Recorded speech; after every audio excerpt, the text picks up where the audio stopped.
Hello दोस्तों, welcome all of you on YouTube channel English by Nikis Tyagi. My dear students, आज का जो topic है वो बहुत ही इंपॉर्टेंट होने वाला है। बहुत ही इंपॉर्टेंट सेशन में आप लोग के लिए लेकर आया हूँ।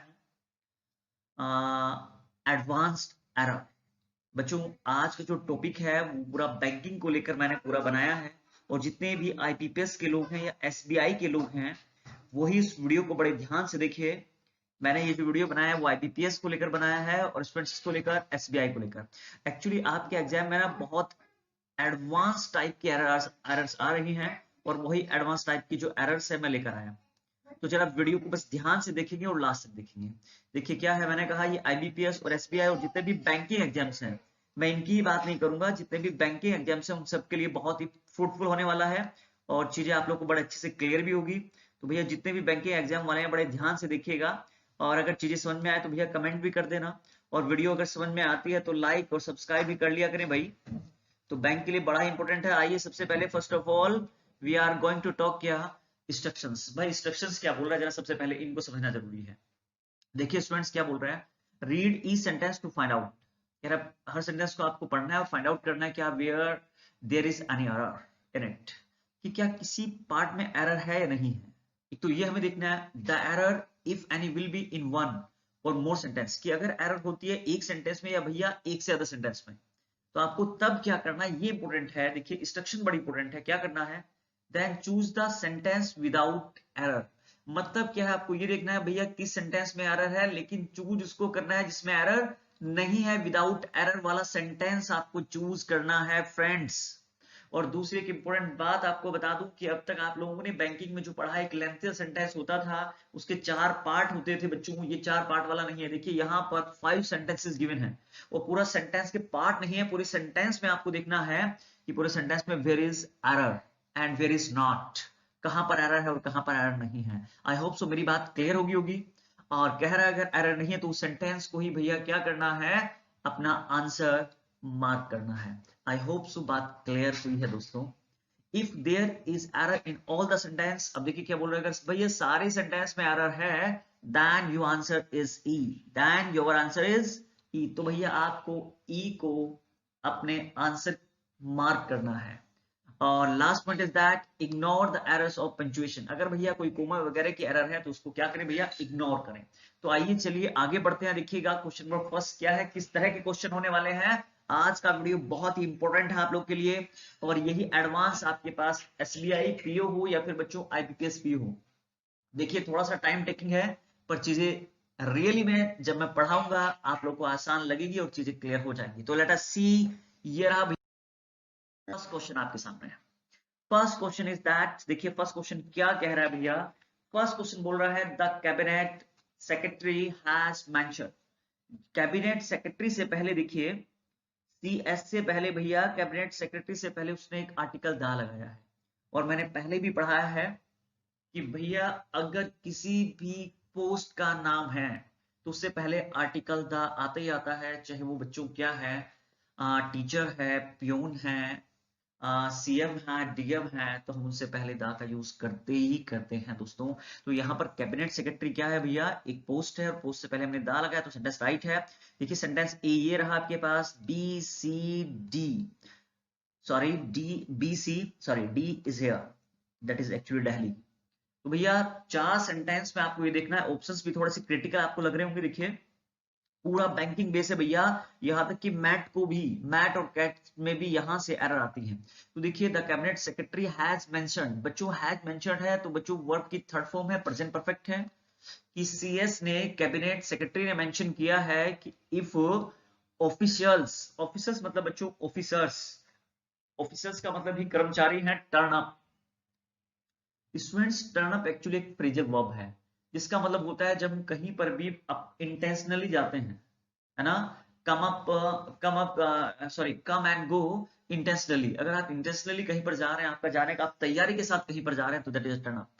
देखिए क्या कह रहे हैं, सीएस साहब कह रहे हैं, कैबिनेट सेक्रेटरी साहब कह रहे हैं कि अगर जो ऑफिसर्स हैं वो आते हैं इसके साथ, एम के साथ, विदाउट प्रैक्टिस, मतलब उनका जो एम है वो बिना प्रैक्टिस के वो आते हैं। भैया बिना प्रैक्टिस करे आते हैं, and performance is not up to the level, और उनकी जो परफॉर्मेंस है वो अप टू द मार्क नहीं है, sorry up to the mark मतलब एक लेवल तक, एक लिमिट तक नहीं है। वी रन, तो हम लोग क्या करते हैं भैया, we run the risk of record. तो भैया हम रिस्क को क्या करते हैं, रन करेंगे, कि हम रिकॉर्ड जो है वो क्लेम नहीं करेंगे, कर नहीं पाएंगे। इसमें रिकॉर्ड को क्लेम करने में रिस्क होगा किसमें, Guinness book of the world record affected. देखिए सबसे पहली तो एरर ये है सेंटेंस में बच्चों, यहां से ध्यान समझिए, यहां इफेक्टेड नहीं आएगा, एक्चुअली इस सेंटेंस में मैं अफेक्टेड का यूज करूंगा। अब क्वेश्चन है, कितने लोग कहेंगे भैया यहाँ इफेक्टेड नहीं यहाँ अफेक्टेड आएगा, क्वेश्चन है क्यों, जरा ध्यान से देखिएगा। और यार आपको जनरली बहुत सारे सेंटेंस में मिल जाएगी। सबसे पहली बात, ये प्रेजेंट परफेक्ट है, हैज के साथ वर्ब थर्ड फॉर्म आया, पूरा सेंटेंस प्रेजेंट में चल रहा है, और यहाँ पर we run, that is a present definite, क्योंकि रन लगा रहे हैं, और वी प्लूरल है तो वर्ब में एस नहीं आता, तो वी रन द रिस्क। तो भैया हम रिस्क को रन करेंगे, भैया रिस्क होगा, फिर हम रिकॉर्ड क्लेम नहीं कर पाएंगे, किसमें, गिनीज बुक में, जो हमारा वर्ल्ड रिकॉर्ड को क्या करेगा, अफेक्ट करेगा। बच्चों इफेक्ट जो है वो पॉजिटिव है, और अफेक्ट जो है वो निगेटिव होता है। जरा ध्यान से मेरी बात को सुनिए। तो यहां पर भैया जब रिस्क होगा तो निगेटिव आना चाहिए, पॉजिटिव आना चाहिए, जाहिर सी बात है, क्योंकि रिस्क की बात कर रहा है। तो यहां पर हियर वी यूज क्या, अफेक्टेड, ईडी भैया। Effect actually we use in positive form, और affect we use in negative form. तो भैया रिस्क हो रहा है तो नेगेटिव आएगा, यहां पर इफेक्टेड नहीं आएगा। In place of effected we have to use affected. बताइए मेरी बात क्लियर है नहीं क्लियर है। दूसरा इंपॉर्टेंट एक बात और सुनिएगा सब लोग, भैया अगर आप you meet with an accident, तो आप उसमें अफेक्ट होते हैं। अगर किसी का एक्सीडेंट हो जाता है तो भैया चोट लगी है ना, भाई बॉडी में कोई प्रॉब्लम है, तो आप अफेक्ट होते हैं। एक्चुअली निगेटिव चीजें अफेक्ट करती हैं, और पॉजिटिव चीजें क्या है, वो इफेक्ट करती हैं। अगर आपने कोई मूवी देखी है और मूवी का अच्छा इंपैक्ट आप पर आया है, तो आप उससे इफेक्टेड हैं, ठीक है। और अफेक्टेड भाई एक्सीडेंट हो गया है, किसी चीज का बुरा प्रभाव, वो क्या होता है भैया, अफेक्टेड होता है। तो भैया यहाँ इफेक्टेड को हटा दीजिए और अफेक्टेड लगा दीजिए। बोलिए मेरी बात क्लियर नहीं क्लियर। तो भैया फर्स्ट सेंटेंस में तो एरर है, लेकिन आप लोग को मार्क क्या करना है, विदाउट एरर वाला sentence you have to mark. तो भैया ए तो आंसर नहीं होगा, कंफर्म है। यहाँ एक्चुअली वो ए में यही बोलना चाह रहा है, ए ओनली, सॉरी यहाँ लिख लेंगे ओनली ए, ऐसे करके लिख लेंगे भैया, ओनली ए। तो भैया ए तो आंसर नहीं होगा। चलिए लेट अस सी सेकंड, क्या B, interaction to business leaders. देखिए ये भी बहुत इंपॉर्टेंट सेंटेंस है, अगर आप थोड़ा सा भी सब लोग समझ पा रहे हैं। We are using here interaction, that is a noun, and interaction don't admit to. Interaction के साथ टू प्रीपोजिशन नहीं आता। Interaction actually we are talking about क्या, business leaders, these are persons. तो interaction with Rahul, interaction with Rohan. तो जब भी हम इंटरेक्शन की बात करेंगे, तो इंटरेक्शन के साथ भैया प्रीपोजिशन दा लगाएंगे। मैंने कहा इंटरेक्शन विद मी, आप लोग नहीं कह सकते interaction to me, that is wrong, क्योंकि इंटरेक्शन अपने साथ जो प्रीपोजिशन लेता है भैया वो विद लेता है। देखिए आज जो मैं एरर लेकर आया ना, बहुत ही इंपॉर्टेंट एरर है। अगर पूरा वीडियो बड़े ध्यान से देखा तो बहुत सारी चीजें इंग्लिश में क्लियर होंगी। इंटरेक्शन में साथ टू प्रीपोजिशन नहीं लेता, क्या लगे, विद। भाई interaction with business leaders and entrepreneurs is programmed. भाई इंटरेक्शन किसके साथ, बिजनेस लीडर्स के साथ और एंटरप्रेन्योर्स के साथ। एंटरप्रेन्योर्स मतलब न्यू इंडस्ट्रियल पीपल, उनके साथ इज प्रोग्राम्ड। वो प्रोग्राम होता है भाई, किया जाता है, पैसिवाइज है, इसके साथ थर्ड फॉर्म आ रही है, through out the academic year. भाई लगभग पूरे एकेडमिक ईयर ही वो प्रोग्राम किया जाता है एंटरप्रेन्योर्स के साथ और बिजनेस लीडर्स के साथ, राइट। थ्रू इंडस्ट्रियल विजिट, किसके थ्रू होता है भैया, उनको इंडस्ट्रियल विजिट की जाती है, एंड वर्कशॉप्स होती है। दस गिविंग स्टूडेंट्स ए, क्या, प्रैक्टिशनर्स, PRACTIONE, भैया ये लगा लीजिए, ये वाला अपोस्ट्रोफ है, सॉरी।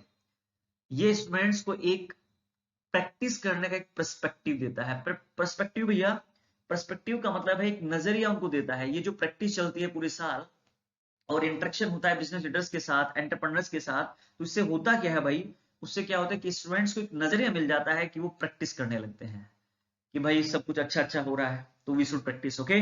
तो भैया यहां पर सेंटेंस बी भी नहीं होगा, क्योंकि बी में भी भैया एरर है। यहां पर आप लोग देख ही रहे हैं किसकी एरर है, एम राइट ना। आगे चलते हैं थोड़ा सा भैया, नेक्स्ट है हमारे पास क्या, next sentence number C is that. देखिए बड़ा अच्छे समझेंगे, मैं पूरा ग्रामर भी क्लियर कर रहा हूं आप लोग का।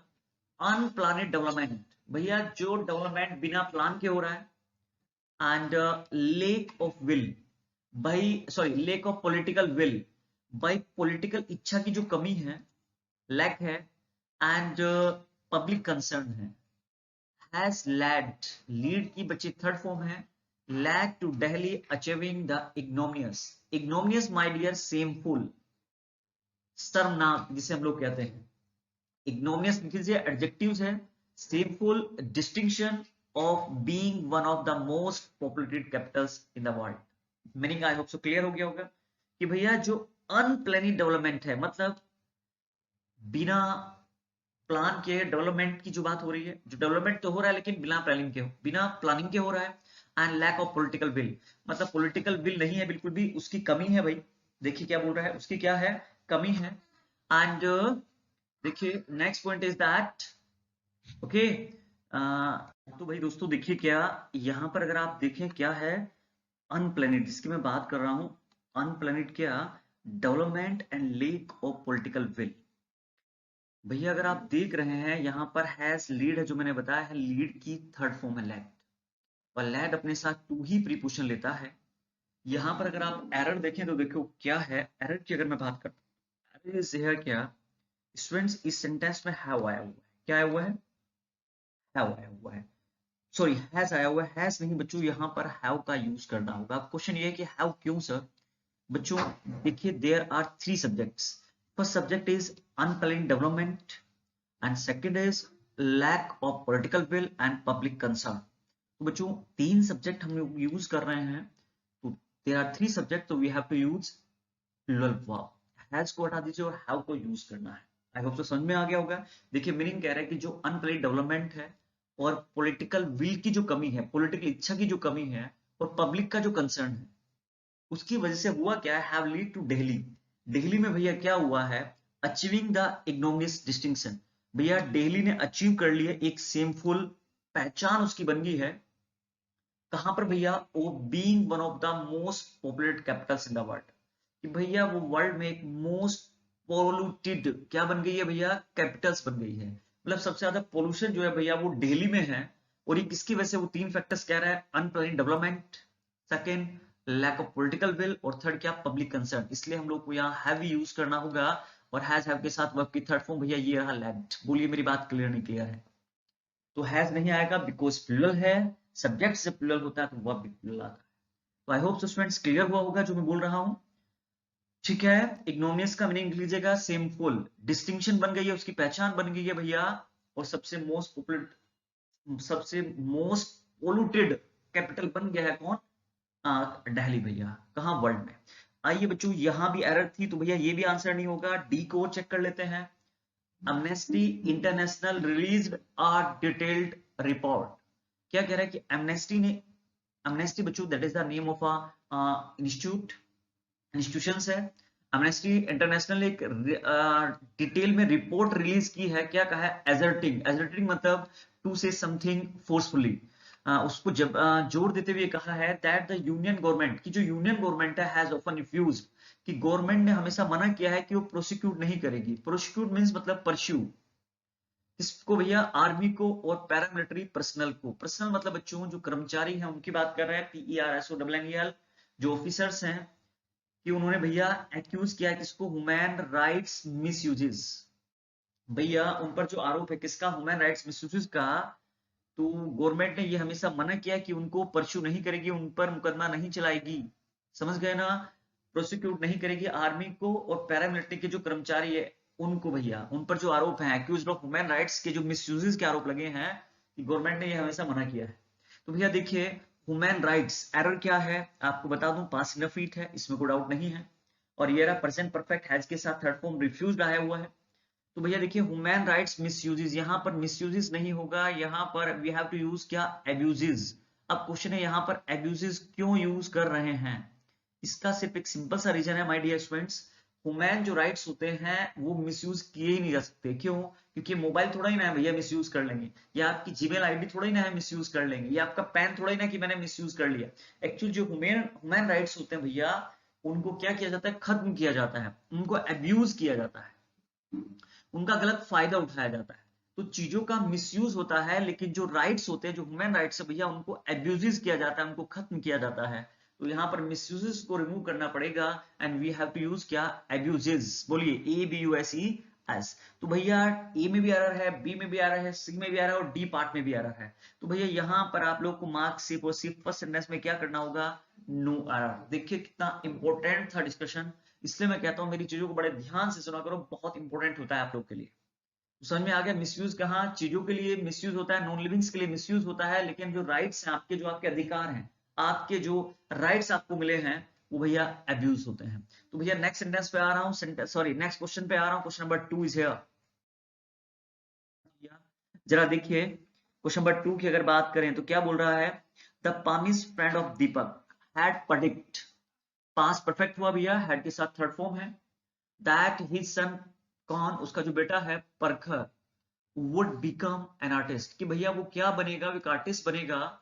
और जो प्रेडिक्शन है, जो प्रेडिक्ट किया था किसने, पामिस फ्रेंड ने भैया, दीपक का पामिस फ्रेंड ने जो प्रेडिक्ट किया था, ये उसने सोचा था कि वो क्या बनेगा, वो आर्टिस्ट बनेगा। तो ये जो प्रेडिक्शन है भैया, वो क्या हो गई थी, वो ट्रू हो गई थी, मतलब वो परखर जो है आर्टिस्ट बन गया था। तो जरा देखिए क्या कह रहा है, द पामिस फ्रेंड, भैया यहाँ दा नहीं आएगा, जरा पहले ध्यान सुनिए, राइट होगा अ पामिस फ्रेंड। वैसे भी आपको बताओ, जब कोई सेंटेंस हम जनरली शुरू करते हैं तो भैया हम आर्टिकल एन से शुरू करते हैं, लेकिन यहाँ पर जो रीजन है वो कह रहा है दीपक का पामिस फ्रेंड। तो भैया अगर दीपक का पामिस फ्रेंड हम लोग बोलते तो फिर तो हम लोग ये बोल देते, दीपक्स, क्या, दीपक्स पामिस फ्रेंड, क्योंकि हम लोगों ने देखिए डी डबल ई दीपक्स पामिस फ्रेंड। मेरी बात को समझिए मैं क्या बोल रहा हूं, हम क्या बोल देते भैया, दीपक्स पामिस फ्रेंड। मेरी बात समझ पा रहे हैं, नहीं समझ पा रहे हैं, लेकिन हमने ऐसा बिल्कुल नहीं बोला, हमने नहीं कहा दीपक का पामिस फ्रेंड। क्या मेरी बात समझ पा रहे हैं, वो कहना चाहता है कि भैया देखिए यहाँ द आर्टिकल का मतलब है, क्योंकि लिविंग के लिए अपोस्ट्रोफेस लगाते हैं, लेकिन बच्चों यहां पर दा नहीं आएगा, ये कहना चाह रहा है दीपक का एक पामिस फ्रेंड, तभी तो वो ऑफ वाले कॉन्टेक्स्ट में यूज कर रहा है। तो यहाँ दा को हटाइए, रे लगा दीजिए, अ पामिस फ्रेंड ऑफ दीपक, भाई दीपक का एक पामिस फ्रेंड। पामिस मतलब बच्चों, पामिस का मीनिंग होता है जो आपकी हथेली देखता है, रेखाएं देखता है और बताता है भैया ऐसे ऐसे होगा, है ना। एक तरह से यू कैन से एस्ट्रोलॉजर, आप एस्ट्रोलॉजर कह सकते हैं। तो दा की जगह ए क्यों आया, क्योंकि वो दीपक ऑफ वाली सेंस थी। अगर वो दीपक के पामिस फ्रेंड की बात करता, नहीं, वो कह रहा है दीपक का एक पामिस फ्रेंड, तो अ पामिस फ्रेंड ऑफ दीपक। तो भैया एरर थी, ये आंसर नहीं होगा। आई होप क्लियर हो गया होगा। सेकंड चेक करते हैं बी भैया, देखिए क्या, he does not like this type of man, कह रहा है कि वो पसंद नहीं करता, प्रेजेंट इंडेफिनिट है, इस तरह के आदमी को। हु डज नथिंग, देखिए ये प्रेजेंट इंडेफिनिट में चल रहा है, हु डज नथिंग, जब डज आ चुका है, जो कुछ नहीं करता, बट फाइंड आउट फॉल्ट, बस गलतियां निकालता है, किसमें, दूसरों में। अब डज आ गया तो भैया फाइंड में भी एस नहीं लगा सकते, क्योंकि प्रेजेंट इंडेफिनिट ऑलरेडी चल रहा है, प्रेजेंट इंडेफिनिट में सब लोग जानते हैं व्हेन डज आता है। तो भैया ये सेंटेंस में देखिए कोई भी एरर नहीं है, अगर आप ध्यान से देखें सेंटेंस नंबर 2 को, तो that is a mistake free, क्योंकि यहाँ एस मत लगा दीजिएगा फाइंड में, क्योंकि डज ऑलरेडी पहले से है। कह रहा है वो पसंद नहीं करता इस तरह के आदमी को, जो क्या करता है, जो कुछ नहीं करता, फाइंड आउट, बस जो निकालता रहता है। फाइंड आउट मतलब निकालना क्या, फॉल्ट, कमियां, किसमें, दूसरों में। तो भैया बी जो है वो एरर फ्री है, तो ये आंसर होगा भैया। अगर ओनली ऑप्शन में बी है कहीं पर तो देख लो, देखो ओनली बी, ना तो यहां पर है, ना यहां पर है, ना यहां पर है, ना यहां पर है। तो भैया अब क्या करें, अब करना क्या है, इसकी पॉसिबिलिटी ज्यादा है फिर आंसर की, क्योंकि बी और डी आ रहा है, तो हम बी और डी को चेक कर लें सीधा। चलिए सी भी देख लेता हूं, देखिए, never have I listen to such a beautiful music as the piece we heard on radio last night. यहां पर हम लोग नेवर को फर्स्ट में यूज कर रहे हैं, दैट इज एडवर्ब, आप सब लोग जानते हैं, है ना। तो भैया यहां पर नेवर जो है देखिए, हैव से पहले, हैव के बाद है और सब्जेक्ट से पहले है, इसको बोला जाता है भैया इन्वर्जन फॉर्म। कौन सी फॉर्म भाई, इन्वर्जन फॉर्म, मैंने पढ़ाया भी है। जितने लोग मेरे साथ यूट्यूब चैनल पर है तो वीडियो को देखते रहे भैया, उनमें सब चीज मैंने पढ़ाई हुआ है। लेकिन मैंने नेवर हैव आई लिसन, कह रहा मैंने कभी भी नहीं, मैंने सुना था ऐसा क्या, ब्यूटीफुल म्यूजिक, किस पर, एज द पीस, कह रहा beautiful music as the piece, जैसा मैंने कहां पर सुना, वी हियर्ड ऑन रेडियो। भैया जितने भी म्यूजिकल इंस्ट्रूमेंट है उनसे पहले आर्टिकल द आता है, द फ्लूट होता है, द वायलिन होता है, ये मैंने आर्टिकल के चैप्टर में पढ़ाया हो गया। जितने भी बच्चों इंस्ट्रूमेंट्स के नेम उनसे पहले हम लोग आर्टिकल क्या लगाते हैं, द। तो भैया यहाँ पर द मिसिंग है, तो आप द लगा दीजिए, सेंटेंस राइट हो जाएगा। इसका मतलब भैया मैं कह रहा हूं जितने भी नेम्स ऑफ क्या है भैया, जितने भी नेम्स ऑफ रेडियो है, टेलीविजन है, बोलो मेरी बात बन पा रहे नहीं बन पा रहे हैं, टीवी है, ठीक है ना, जितने भी इंस्ट्रूमेंट्स हैं उनसे पहले हम लोग दा का यूज करते हैं। तो भैया ये भी है, आंसर नहीं होगा। सी डी की बात करते हैं, देखिए अब बी और डी ही आंसर हो गया, ये तो आपको कंफर्म हो गया होगा। एन अंकल ऑफ माइन, कह रहा है एक अंकल मेरे, और एन भी लगा हुआ अंकल से पहले, that is right, who is farmer, जो फार्मर है। अब यहाँ ए मत लगा दीजिएगा, क्यों? क्योंकि ए ऑलरेडी आ चुका है, an uncle. Who is farmer, जो फार्मर है, give me a piece of useful advice. अब देखिए एडवाइस के लिए आप पीस का यूज कर रहा है, तो दैट इज ऑल्सो राइट, क्योंकि advice is uncountable noun, uncountable को हम पीस, स्लाइस, टाइप, काइंड में मैंने सब पढ़ाया हुआ है यूट्यूब चैनल पर, ठीक है। When I went to see him 3 weeks ago, तो बच्चों एकदम राइट सेंटेंस था। कह रहा है कि मेरा एक अंकल जो एक फार्मर है, उन्होंने मुझे एक सलाह दी थी। व्हेन आई, जब मैं गया था, I went to see him, जब मैं उनसे मिलने गया था। कहां पर भैया? 3 week ago, 3 week पहले। तो भैया आंसर समझ में आ गया, नो एरर भैया, बी और डी मिस्टेक फ्री है, तो आंसर विल बी क्या? सी ही आंसर, सॉरी इसको सी नहीं भैया, डी लिख लीजिएगा, क्योंकि सी तो आपके पास ये है, थोड़ा प्रिंट का मिस्टेक है, इसको ठीक कर लीजिए। D will be right answer. I hope तो दोनों बच्चों दोनों क्वेश्चंस क्लियर होंगे। लाइए थर्ड क्वेश्चन में चलते हैं। थर्ड क्वेश्चन बड़ा इंपॉर्टेंट है, वीडियो थोड़ा सा लेंथी होगा, लेकिन ज्यादा लेंथी नहीं होगा, 30 मिनट्स का होगा, और इसलिए मैंने 3 क्वेश्चन आप हैं। चलिए जरा देखते हैं, सेंटेंस नंबर थर्ड आपके पास, the old man in the crowd wanted Julius Caesar. कह रहा है जो ओल्ड मैन है, जो बूढ़ा आदमी था, देखिए ओल्ड मैन है, दा लगाना पड़ेगा आप लोग को। क्राउड में जो ओल्ड मैन था, उसने क्या किया था भाई? चेतावनी दी थी किसको? जूलियस सीजर को। नेम है that is a Julius Caesar को, from the danger of death on a certain day. भैया देखिए यहां पर कोई एरर है या नहीं है, पहला क्वेश्चन तो मेरा यही है। समझ पा रहे हैं? किससे भैया? बचने के लिए उसने, कि वो उसने चेतावनी दी कि जो जूलियस सीजर है वो बच जाए, किससे? The danger of death. बात समझ पा रहे हैं? क्या मेरी बात क्लियर है, नहीं क्लियर है? अब क्वेश्चन है क्या इसमें कोई एरर है क्या? From the danger of death, भैया डेंजर के साथ ऑफ ही आएगा या नहीं आएगा? बिल्कुल आएगा भैया। डेंजर ऑफ, यहां फ्रॉम मत लगा देना, किसके? डेथ के खतरे से, danger of death on a certain day. एक दिन भैया उसने कहा था कि भैया उससे किसका खतरा है? किसका? डेथ का। तो उसने चेतावनी, उसको वार्न किया था बूढ़े आदमी ने, जो क्राउड में था। ओके, तो बच्चों देखो इस सेंटेंस में कोई एरर है ही नहीं, ओफ एकदम राइट है। और यहां पर आप देख रहे हैं द ओल्ड मैन से पहले दा लगा रहा है, एकदम लगाना पड़ेगा। And in the crowd, that is also right. और भैया वांटेड, पास की बात कर रहा है, पास में फिट की बात कर रहा है, तो सेंटेंस राइट है। और on a certain day, that is a certain day, that is a phrase. तो बच्चों एकदम राइट है ना? तो यहां पर भैया ए आंसर होगा। अब लेकिन अगर आप देख रहे हैं मिस्टेक फ्री, आप लोग को बताना था ए इज राइट, ए में कोई एरर नहीं है, तो या तो आंसर भैया ए होगा या डी होगा। अब देखो बी भी चेक कर लेते हैं, ए के साथ बी है क्या? कहीं नहीं है। देखो एक तरीके से एलिमिनेट करने का मेथड ये भी था, क्योंकि ए के साथ बी नहीं है, तो भैया ये और ये आंसर नहीं होगा। तो आंसर दो की पॉसिबिलिटी है, या तो ओनली ए या ओनली डी। देखो ये भी एक अच्छा तरीका है कि भैया जब हमें कंफर्म हो गया कि ए में कोई एरर है ही नहीं, तो ए का जो पेयर है, वेयर इज दैट, वो कहां है? We have to mark that one. Okay, second sentence देखते हैं, क्या बी में कोई एरर है क्या? ए के साथ बी, बी में तो एरर होना ही बनता है, क्योंकि ए के साथ तो सी होगा। समझिए बात को मैं क्या कह रहा हूं। Money which is source of the happiness, देखो यहां पर दा नहीं आएगा, क्यों नहीं आएगा? Money which is source of happiness in life, because दा तो हम तब लगाते हैं जब पर्टिकुलर की बात करते हैं। तो भैया यहां पर एक न्यूट्रल वे में बात हो रही है, वी आर टॉकिंग अबाउट क्या? ऑल पर्संस, सब सबकी बात करें, एक जनरल कम्युनिटी की हम बता रहे हैं, सबके बारे में जनरल सी बात, कि जो मनी है वो सोर्स है किसका? हैप्पीनेस का लाइफ में, और becomes a source of Pril. लेकिन वो एक खतरा भी बन जाता है, एक सोर्स बन जाता है प्रिल का, किसका? डेंजर का, एंड कंफ्यूजन का भी। मतलब उससे कंफ्यूजन भी हो जाता है भैया। मतलब मनी से हैप्पीनेस तो आती आती है, लेकिन उससे एक प्रॉब्लम ये भी है कि जो पैसा अगर भैया कई बाय द वे ज्यादा हो जाता है, तो उससे खतरा भी हो जाता है और कंफ्यूजन भी हो जाता है, अनलेस वी कंट्रोल इट। जब तक हम इसे कंट्रोल नहीं करते, भाई पैसे ज्यादा हो गया तो फिर भैया हमारे लिए बहुत सारी परेशानी भी हो जाती है और कंफ्यूजन भी हो जाता है, और जब तक हम इसे क्या नहीं करते, अनलेस वी कंट्रोल इट। तो भैया यहां पर दा नहीं आएगा। आई होप सब लोगों को क्लियर हो गया होगा भाई, क्योंकि एक न्यूट्रल में बात कर रहा है, अगर हम स्पेसिफाई करते हैं तभी दा लगाते हैं। चलिए सी की बात करते हैं। सी में सब लोग मुझे यार बता सकते हैं, मैंने यार पढ़ाया भी है यूट्यूब चैनल पर बच्चों। द रिच मतलब रिच पीपल, पूरी एक कम्युनिटी की बात हो रही है। जो रिच है can not accumulate the wealth, वो भाई पैसे को इकट्ठा नहीं कर सकते विदाउट, यहां दा कर लीजिए, without the cooperation, sorry THE, without the cooperation of poor. भैया यहाँ भी आपको पुअर से पहले दा लगाना होगा। क्यों? पुअर एक एडजेक्टिव है और एडजेक्टिव से पहले अगर दा आ जाता है तो पूरी कास्ट को डिफाइन करता है। द पुअर का मतलब है पुअर पीपल। देखिए क्या, poor people. I hope so मेरी बात क्लियर हुई होगी मैं जो बोल रहा हूं। बोलिए हाँ या ना। दैट इज क्लियर और नॉट माय दोस्तों? एकदम क्लियर हो गया, एम राइट ना? क्या है, जो रिच लोग हैं वो पैसे इकट्ठा नहीं कर सकते बिना कॉपरेशन के। किसके?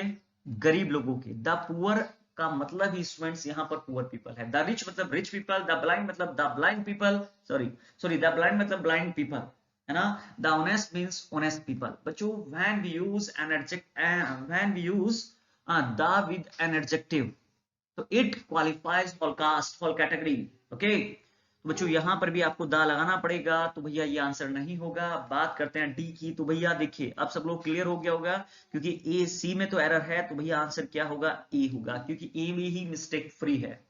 डी की बात करें, चलिए फिर भी बता देता हूं डी में क्या एरर है। हैविंग फिनिश्ड हिज ब्रेकफास्ट, अपना ब्रेकफास्ट खत्म करके ही स्टार्टेड वर्किंग, उसने काम शुरू कर दिया था। किस पर? प्रॉब्लम पर।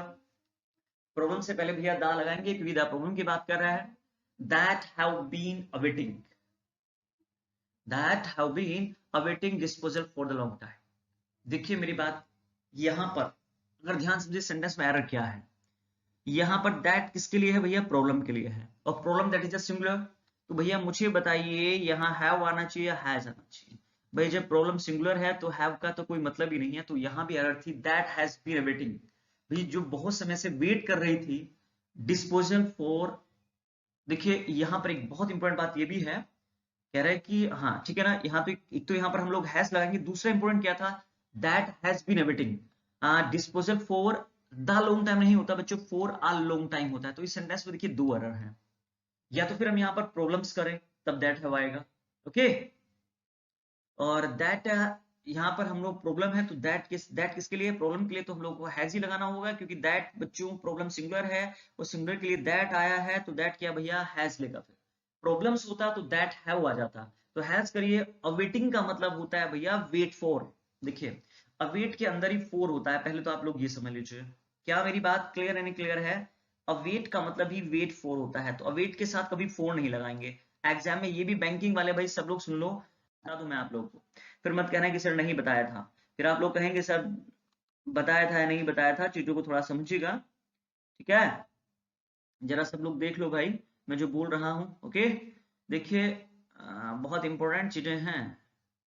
मेरी क्लास में मैंने पहले भी कहा है भैया, अगर आप लोग चीजों को बड़े ध्यान से समझेंगे तो एक एक चीजें क्लियर होंगी, और चीजें भैया अगर आप ध्यान से नहीं समझेंगे तो फिर मैं नहीं समझा पाऊंगा। तो देखिए जरा मैं क्या बात कर रहा था, यहां पर था मैं कि अवेट, अवेट का मतलब भी वेट फॉर होता है। अवेट का मतलब भी क्या है? Wait for. अवेट के साथ कभी फोर नहीं आता, और वेट के साथ हम क्यों लगाते हैं? फोर लगाते हैं। और यहां पर जो फ्रेज होगा वो क्या होगा? For a long time. यहां पर दा नहीं आएगा, तो भैया डी भी आंसर नहीं होगा, तो इसलिए राइट आंसर विल बी क्या? ए। आई होप सो स्टूडेंट्स, अगर वीडियो को एंजॉय किया है तो भैया अपने ग्रुप पर शेयर कर लिया करो और चैनल को सब्सक्राइब करो। बच्चों कल मिलता हूं, जल्दी ही लाइव मिलने जा रहा हूं, लाइव डिस्कशन आपके साथ करूंगा, बहुत इंपॉर्टेंट चीजें होंगी। ओके बच्चों, स्पेशली फॉर बैंकिंग के स्टूडेंट्स के लिए था, तो शेयर करें, सब्सक्राइब करें। Thank you very much all of you. मिलते हैं भैया नेक्स्ट क्लास में।